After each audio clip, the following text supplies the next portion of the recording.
สวัสดีครับสวัสดีเพื่อนๆชาว YouTube นะครับแล้วก็สวัสดี FC MM Channel ทุกท่านนะครับวันนี้ก็ยังอยู่กับรถเกี่ยวนวดข้าวนะครับคันนี้ครับเป็นรถเกี่ยวนวดข้าวติดตู้แอร์นะครับมองไปก็น่าจะเป็นของสมบุญพัฒนานะครับเดี๋ยวผมจะพาไปดูใกล้ๆนะครับ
วันนี้เราพามาดูรถเกี่ยวนวดข้าวติดตู้แอร์นะครับ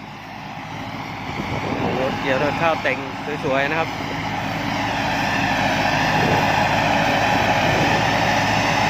คันนี้ก็ถ้าผมจำไม่ผิดนะครับน่าจะเป็นคันที่ผมถ่ายปีก่อนครับไม่รู้ว่าใช่หรือเปล่าครับเป็นสมบูรณ์เหมือนกันนะครับ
รถเกี่ยวนวดข้าวสมบูรณ์พัฒนานะครับ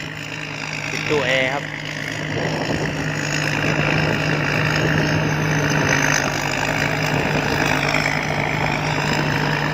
ถ้าเป็นสมบูรณ์คันเดียวกันที่ผมถ่ายปีก่อนครับมันจะมีกล้องนะครับกล้องมองรอบทิศทางเลยครับเป็นกล้องครับข้างบนนะครับมีกล้องครับแล้วก็ด้านข้างครับมันจะมีกล้องมองครับเป็นจอครับ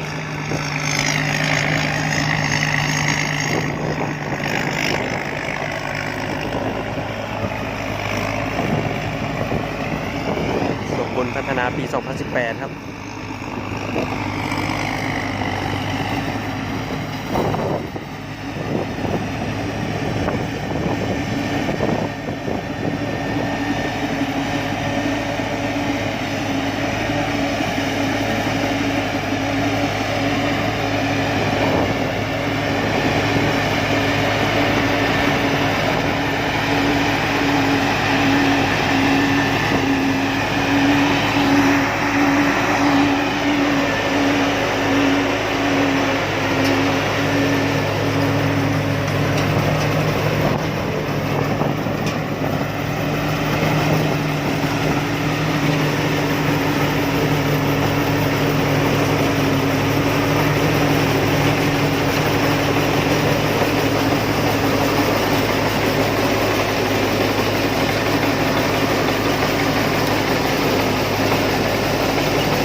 เท่จัดครับคันนี้ครับ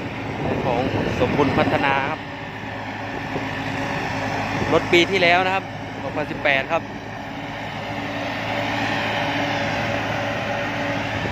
เป็นเลดทั้งคันครับ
ครับสำหรับท่านผู้ชมท่านใดนะครับที่ได้เข้ามาชมคลิปนี้นะครับอย่าลืมกดไลค์กดติดตามกดแชร์ให้ช่องเมียชแนลของเราด้วยนะครับสำหรับคลิปนี้ก็ขอขอบคุณมากครับรอติดตามชมคลิปต่อไปเรื่อยๆนะครับสวัสดีครับ